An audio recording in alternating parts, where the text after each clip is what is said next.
27 years ago, Sally Reams, after a night of drinking, was unable to get up that next morning and get her kids off and ready for school.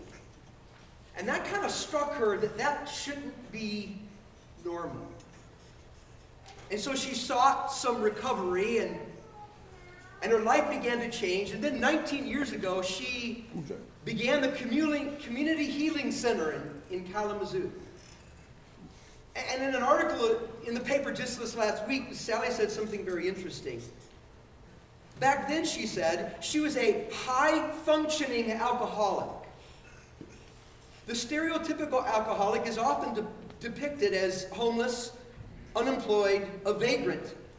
But many alcoholics are able to hold on to jobs and relationships, Reem said. And now she is sharing her story, all in the hopes that others in the same situation might seek help. Here's what I think fascinating about Sally Reem's story.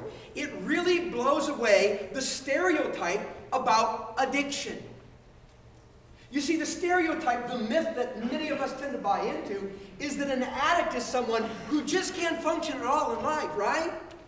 I mean, they're homeless, they're jobless, and they're penniless. They can't keep a relationship.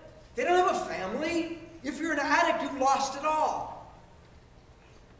And yet the reality is that many addicts, in fact, most addicts, look completely normal when you look at them. As a matter of fact, they look like me and you. And they have jobs, and they have families, and they have relationships, and they earn money, and it looks like they have a life. And yet they're addicted. There is something in their life that they consider to be shameful and harmful, that for whatever reason they just can't kick. And yes, some of them are addicted to alcohol, and some are addicted to drugs, and some are addicted to tobacco. But others, they're addicted to shopping and spending money. And others are addicted to overeating. And some are addicted to pornography. And some are addicted to exercise. And some are addicted to abusive relationships that they enter into one after another after another. And some are addicted to control. We got to control everything. Addicts are everywhere. The odd thing about most addictions is that they're good things gone bad. That they're good things done too much, or that have gone too far, and now they diminish us. They undermine healthy living. They subvert or divert our resources in life, and they basically gunk up what would otherwise be a pretty decent existence. And we try to kick it because we know it's wrong, and yet it seems like we always go back to it. And we go through this determination, resignation cycle. We're determined not to do this thing anymore because it's just wrong. And we resist, but then we give in, and we resist, and we give in, and then we just resign ourselves to this way we are. We just go hog wild. And after a while, we feel guilty, and we feel ashamed, and so we become determined again, and we get determined, and we resign, and we get determined, and we get resigned, and we're just addicted to a behavioral dysfunction that is undermining a healthy life. You know, the Bible talks about this. It says something very fascinating in the book of Hebrews, chapter 12 and verse 1. It says, "Therefore, let us lay aside every hindrance and the sin that so easily trips us up." Now prepare yourself for your first Greek lesson of the day. Everybody ready? Okay? When it says the sin that so easily trips us up, there's this little rule in Greek grammar, and it says the absence of the article qualifies, but the presence of the article identifies. And when he says the sin, it means the specific sin that trips you up. What sin keeps tripping you up? When I was in high school, I was the kick returner for our football team. But you probably knew that by looking at me. And I would return punts and kickoffs. And we were playing Hononegah High School in north central Illinois. And I remember that I received the opening kickoff under the lights on Friday night. And I ran right up the middle where our wedge was going to create a hole. And they created the mother of all holes. I mean, it had to be about 10 or 12 yards wide. Nobody in sight. All I could see were the goalposts on the other end. And I'm like the conference 100-yard dash champion. Yes, back then, it was yards. And so I'm thinking, touchdown, baby! Yes! And I take off through that hole, and I'm flying, and I'm already thinking, what's my celebratory dance going to be? This is going to be so cool.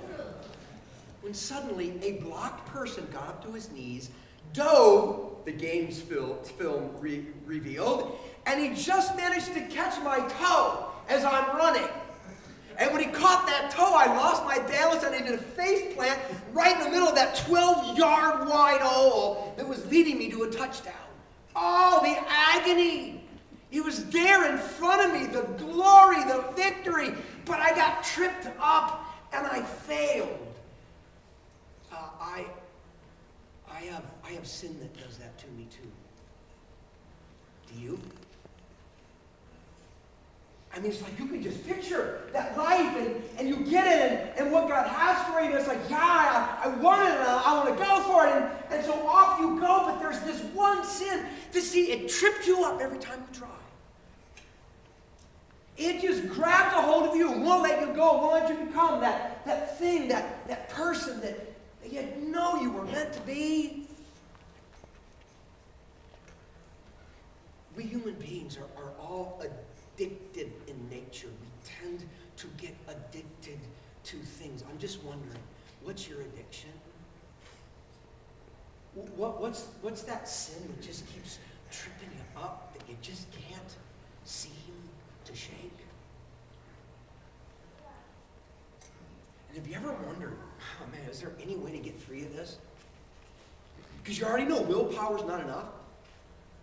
Because if it was just willpower, you'd have it licked already. Right? You've tried. Honestly, you've tried. Repeatedly. And you wonder, is there any way to break free? And I would dare to suggest this morning that there is counsel in God's Word that, if applied, leads to freedom from addiction, no matter what it is you're addicted to. Seriously. It doesn't have to keep tripping us up anymore. Now, I want us to know that with some addictions, there are other things that may be necessary than the things we're going to talk about this morning. In other words, with some addictions, you may need a doctor's help, or you may not. And with some addictions, you might need a professional counselor to help you, and with others, you may not. And with some addictions, you might need some sort of medication. With other addictions, you may not. And that all kind of varies based on maybe what you're addicted to and the circumstances. But what I want to share with you this morning, these are universal. No matter what your addiction is, these things you do need. And if they're not a part of the program, then the tripping will just continue. So what do we need to be able to honestly break free from addiction? I would suggest the first thing is this. We need to give ourselves to God. Man, that sounds churchy. We need to give ourselves to God. It's like, what does that even